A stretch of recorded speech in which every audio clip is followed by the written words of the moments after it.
The eugenics movement got its start in 1907 in the United States when the first eugenics law was passed there. And by 1944, 40,000 so-called insane or feeble-minded people had been forcibly sterilized. Another 22,000 by as recently as 1963. Now, in the 1920s, the Rockefeller Foundation, who became a principal promoter of depopulation, called for the mass sterilization and elimination of minority populations in the United States. And to head their program, they chose the fascists Ernest Rudin and Franz Kallmann. Of course, it was Rockefeller Standard Oil that got together with IG Farben during that war.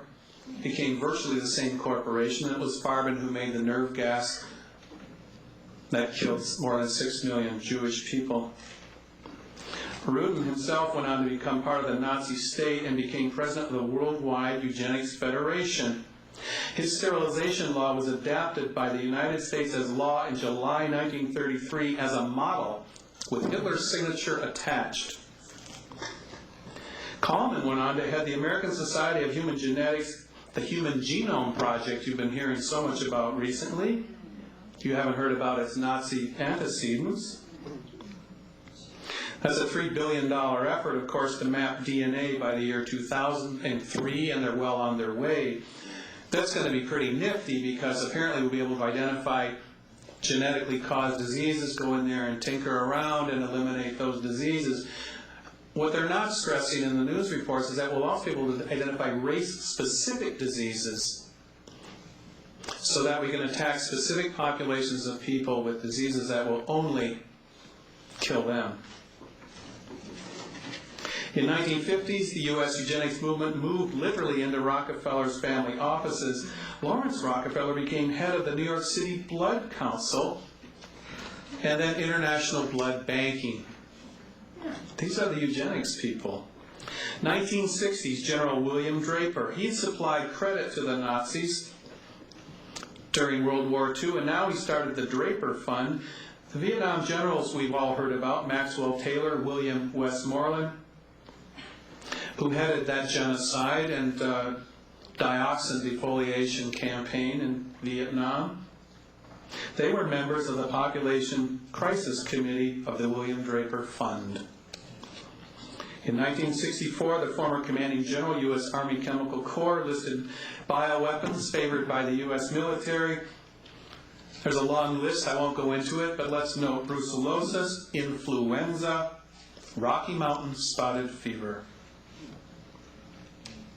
Congressional investigations in 1977 and 1994 documented 50 years of biowarfare experimentations I mentioned earlier. 1969, a man named George Bush, son of the eugenics advocate and Nazi bankroller Prescott Bush, this is all documented, by the way, chaired a committee urging world population control. Just 1 year later, Henry Kissinger, National Security Advisor to President Nixon, issued National Security Memorandum 200 calling for a reduction of the populations of the lesser developed countries, that is the growth rate, by half. By half. He said, we have to depopulate 14 countries or the U.S. will face a crisis worse than nuclear war. Kissinger said we can decrease the birth rate or increase the death rate. It's too bad he said we can't use nuclear weapons. It's a little obvious, but we have something even better. In fact, it was Kissinger who took the U.S. biowarfare program underground when Nixon publicly outlawed it and declared the U.S. was getting out of the biowarfare business. Kissinger made sure that program continued. There was another national security advisor to Nixon at the very same time. His name was Roy Ash. He's the president of Lytton Bionetics. And anyone who's reading Len Horowitz's excellent books, AIDS and Ebola and Healing Codes for the Biological Apocalypse, will be running into this name, Lytton Bionetics. And they were tasked with developing immune systems destroyers and cancer agents. They were the head of all experiments at Fort Detrick, and they were in charge of all monkey cultures and viruses in the United States. Lytton Bionetics, Roy Ash, National Security Advisor to the United States government. Let's get back to Mr. Kissinger. in 1969. What a year that was. Because during that year, in the closed-door sessions for defense appropriations hearing, Dr. MacArthur stood up and said, secretly, after 24 years of biological warfare research that was started, by the way, with the first head of that program, George Merck, the founder of Merck Pharmaceutical Company, also heavy funders of world depopulation. 24 years of biological warfare research, 76 biological warfare labs, $31 million, a lot of money in those days, that year, for these heinous weapons. He said, let's add $10 million more to the pot, and we will develop the ultimate stealth weapon, a synthetic bioagent for which no natural immunity exists. He told the Congressional Committee, we'll probably have to deliver these as a primary aerosol through the air, and will infect people inhaling it. Now, he said this can be incapacitating or lethal, depending on what brew we use and the victim's general health. Oh, he said we might have a problem. Some people might think this is genocidal. We might have a publicity problem, but we can do the job. That money was awarded. The work did go forward. And an immunodeficiency disease was perfected at Fort Detrick, Maryland. And it was tested at the Tahoe Truckee High School. And 7 of the 8 young victims there developed chronic fatigue. Now, in 1970, Robert Gallo synthesized an AIDS-like virus under this program.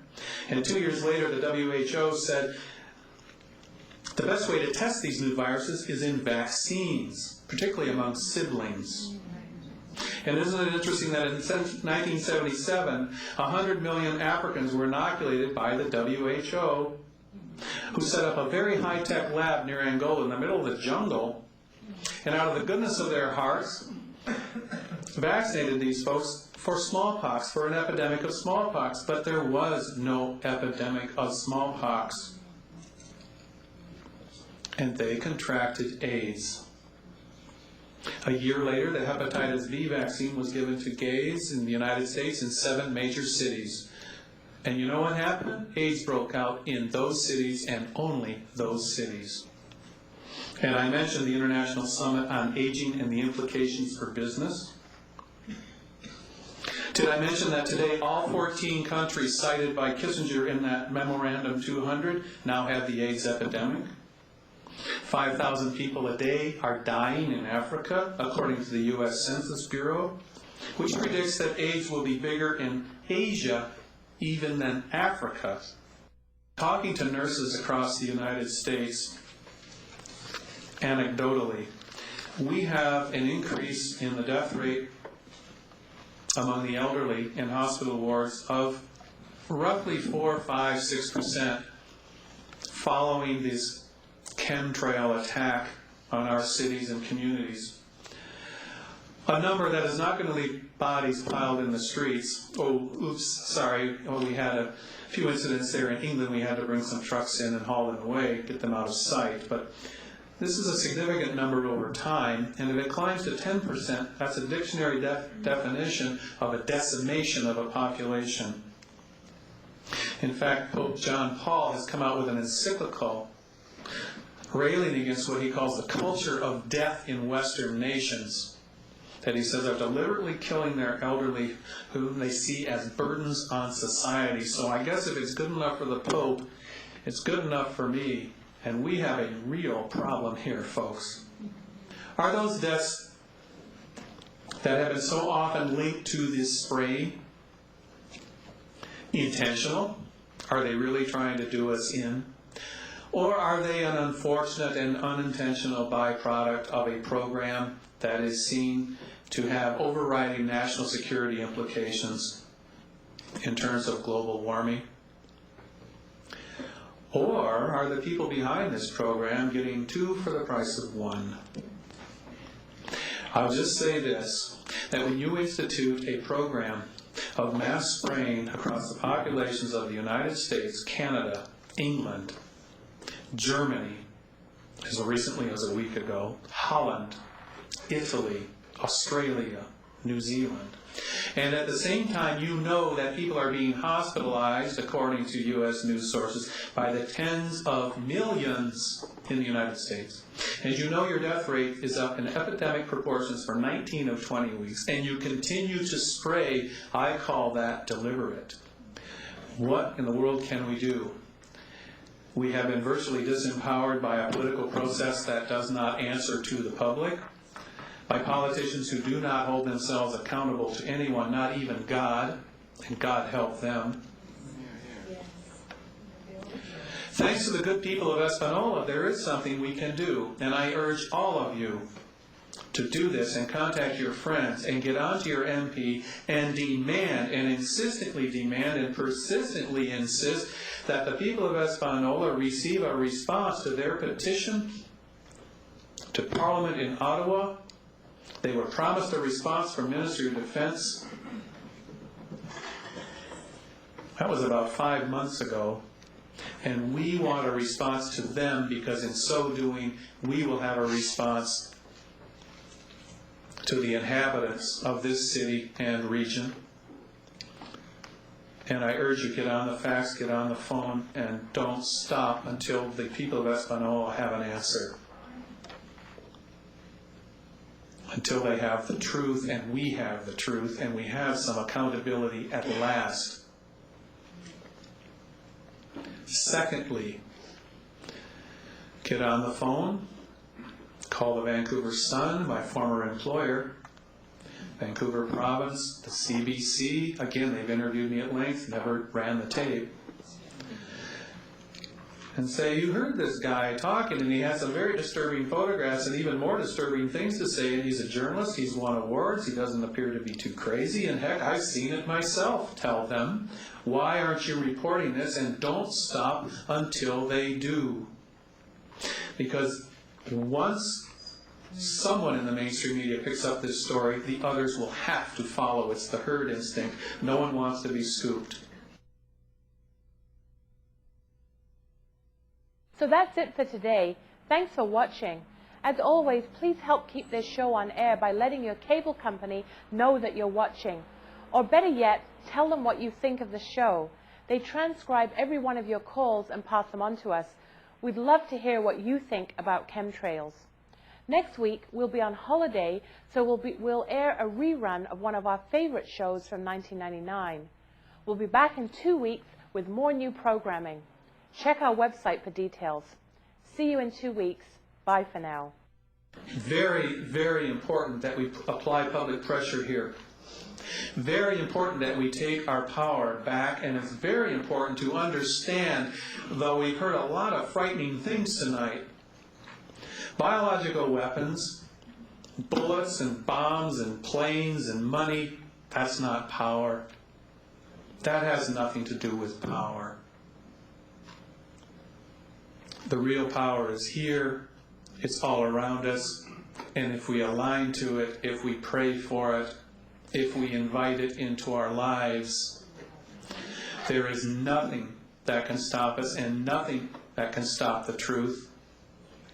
And the one thing the people responsible for this are afraid of the most, and the one thing they cannot counteract with all the weapons and money at their command, is the truth. And the kind of power I'm talking about, which is the real power, will triumph in the end. Because evil of this magnitude always fails of its own accord, of its own contradiction, of its very evilness.